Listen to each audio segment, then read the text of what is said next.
التنبيه الثاني: لا يدغم حفص عن عاصم من طريق الشاطبية النون في الواو حالة الوصل من كلمتي ياسين والقرآن نون والقلم. أرجو أن تنتبهوا إلى هذا الأمر.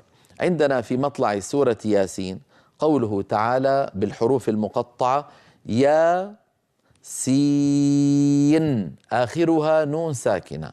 سين كما سيأتي معنا هذا مد لازم حرفي مخفف، يمد بمقدار 6 حركات، سيأتي معنا هذا في المدود بإذن الله تعالى. ياسين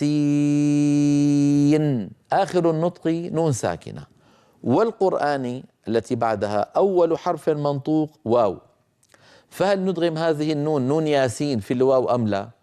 بعض القراء رووا لنا الإدغام وبعض القراء رووا لنا الإظهار. حفص رحمه الله عن عاصم من طريق منظومة الشاطبية التي هي منتشرة في أغلب البلاد الإسلامية على ألسنة الناس، رواها بالإظهار هكذا: ياسين والقرآن الحكيم، مظهرة النون. كذلك الأمر في نون والقلم وما يسطرون في سورة القلم، نون آخرها نون ساكنة، والقلم أولها واو، فأيضا نظهر هذه النون عند الوصل فنقول نون والقلم، لا ندغم برواية حفص عن عاصم من طريق الشاطبية. أما رواية حفص عن عاصم من طريق كتاب النشر أو منظومة طيبة النشر التي هي نظم لكتاب النشر، فإن لحفص في النشر أو في طيبة النشر 54 سلسلة. رواية طريق الشاطبية واحد من هذه 54. إذا طريق الشاطبية بإظهار هذه النون. الآن أنا أكلم المتخصصين ويسامحني إخواننا الذين يعني من عامة القراء المسلمين. من طريق الشاطبية لنا الإظهار فقط، لكن من طريق طيبة النشر لنا الإظهار من بعض السلاسل ولنا الإدغام. على الإدغام نقول هكذا: ياسين والقرآن الحكيم. ونون والقلم نقولها هكذا: نو،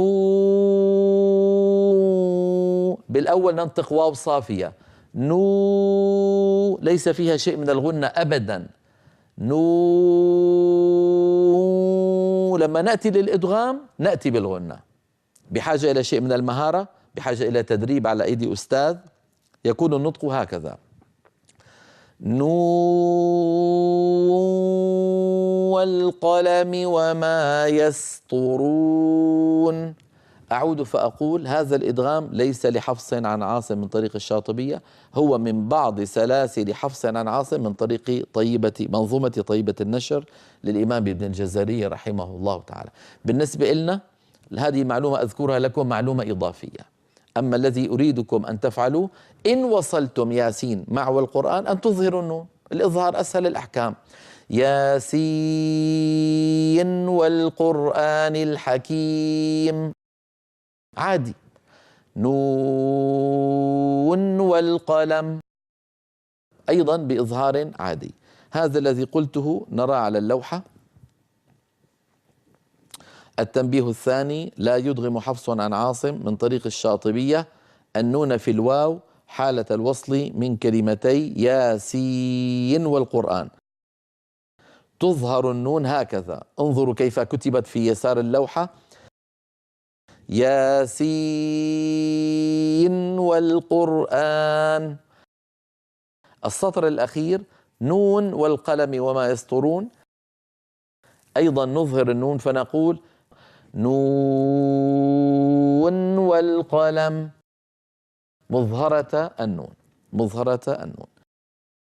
هذا بالنسبة للقارئ العادي يكفي، وليس بحاجة إلى أن يتعمق أكثر من ذلك، لكن المتخصصين لهم وجه آخر كما ذكرت وهو الإدغام.